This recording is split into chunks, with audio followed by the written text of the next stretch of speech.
തമ്പിയോട് വളരെ പ്രധാനപ്പെട്ട ഒരു കാര്യം പറയാനുണ്ട്. അത് അറിയിക്കാണ്ട് ഒരു സ്വസ്ഥതയും കിട്ടണില്ല. അതാ തിടുക്കത്തിൽ പുറപ്പെട്ടതേ. ചർച്ച ഇവിടെ അവസാനിക്കുന്നില്ല. ഇതിന്റെ അവസാന ഭാഗമാണ് ഇന്ന് സംപ്രേഷണം ചെയ്യുന്നത്. മരണത്തിലേക്ക് റീച്ചോ. ആയിക്കോട്ടെ, ഇന്ന് നമുക്ക് ഇവിടെ തന്നെ കൂടാ. എല്ലാം അറിഞ്ഞിട്ട് തന്നെ കാര്യം. തമ്പി 2 കസേര എടുത്ത് പുറത്തേക്ക് ഇടുക. നമുക്ക് ഏറ്റവും സങ്കടകരമായ ഒരു സാഹചര്യം ഉണ്ടാക്കി ദീപക് കടന്നുപോയി. എന്നാലും ഇത്തിരി നേരത്തെ ആയിപ്പോയി കേട്ടോ ആ പോക്ക്. നേരത്തെ പോയതല്ലോ, പറഞ്ഞയച്ചതല്ലേ. ആര്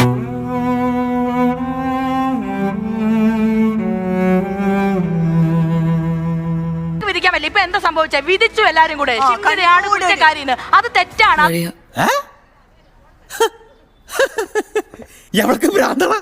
അവസാനിപ്പിക്കുകയാണ്. സാറിന്റെ ഈ ചാനലിൽ വെറുതെ ഒരു പോൾ എടുത്ത് നോക്കുക. പുരുഷ കമ്മീഷൻ വേണമെന്ന്, മെൻസ് കമ്മീഷൻ വേണമെന്ന്. ഇന്ന് രാജ്യസഭയിലും കേരളത്തിലും അടക്കം 90% ആൾക്കാരും പറയും ഇത് കാലഘട്ടത്തിന്റെ ആവശ്യമാണ്. 100% ഞാൻ യോജിക്കുന്നു. ബേസിക് റൂൾ എന്ന് പറഞ്ഞാൽ ഒന്നാമത്തെ കാര്യം അക്യൂസ്ഡ് ആയിട്ടുള്ള സ്ത്രീയുടെ പേര് പറയാതിരിക്കുക. ഇല്ല, ഞാൻ ഒരിക്കലും പറയില്ല. ശിവനാണ് സത്യം. അവര് കംപ്ലൈന്റ് പറഞ്ഞവനെ ഇങ്ങോട്ട് വിളിച്ചോണ്ടാ അടിച്ചവന്റെ കർണക്കുട്ടി ഞാൻ പൊട്ടിക്കും.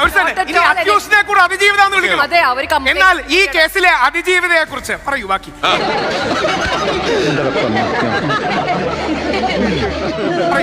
ഈ കേസിലെ അതിജീവിത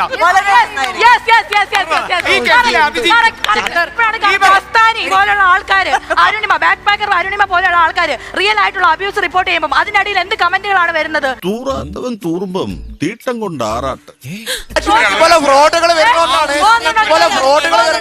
ആളുകൾ ഇതിനെ പ്രതികരിക്കുന്നത്. യഥാർത്ഥ വിഷയത്തിൽ പോലും നെഗറ്റീവ് കമന്റുകൾ വരുന്ന ഇതുപോലെ ഫ്രോഡുകൾ ഉള്ളതുകൊണ്ടാ. അത് ശരിയാ. വീഡിയോക്കകത്ത് നേരെ തിരിഞ്ഞു നിന്നാണ് ആദ്യം വീഡിയോ എടുക്കുന്നത്. കുറെ സമയത്തിന് ശേഷം പിന്നീട് തിരിഞ്ഞു നിന്ന് ആ കുട്ടിയുടെ ശരീരഭാഗം മുട്ടിക്കുന്ന രീതിയിൽ പോയി നിന്നാണ് ആ സുഹൃത്തിന് ദീപകിന്റെ നമ്മളെ ബാഡ് ടച്ച് ചെയ്ത് നമ്മളെ 1-2 പ്രാവശ്യം നമ്മൾ സഹിച്ച് നിൽക്കേണ്ട കാര്യമില്ല. അത് പ്രതികരിക്കാം. ഇത്രയും ഇതെടുത്ത് ഫോണിലെടുത്ത് നമ്മൾക്ക് ഇട്ട് കൊടുക്കുന്ന സമയത്ത് നമുക്കത് വേറെ രീതിയിൽ പ്രതികരിക്കാമായിരുന്നു. ഇങ്ങനെയല്ല, ഒരു പക്ഷെ ആ ജീവൻ ഇപ്പൊ നിലനിൽക്കുമായിരുന്നു. പെണ്ണുങ്ങളായ ഇങ്ങനെ തന്നെ വേണം. ദീപക് ഒരു ആത്മഹത്യാ കുറിപ്പ് എഴുതി വെച്ചിട്ടുണ്ടെങ്കിൽ നമുക്കത് ശിംജിതയാണെന്ന് ഉറപ്പിച്ച് പറയാമായിരുന്നു. പക്ഷെ ഇതിന്റെ റീസൺ നമുക്ക് അറിയില്ല. ഇത് ഞാൻ അവൾക്ക് കൊടുക്കാൻ വെച്ചതാ. ഇപ്പൊ നമ്മള് ഇവിടെ ദീപകിന് സംഭവിച്ചൊരു കാര്യത്തിന് ഇനി ഒരാൾക്ക് അങ്ങനെ സംഭവിക്കാതിരിക്കാനുള്ള പരിഹാരമാണ് ഇവിടെ വേണ്ടത്. കേട്ട് പഠിക്കടാ. ബാക്കി പറ.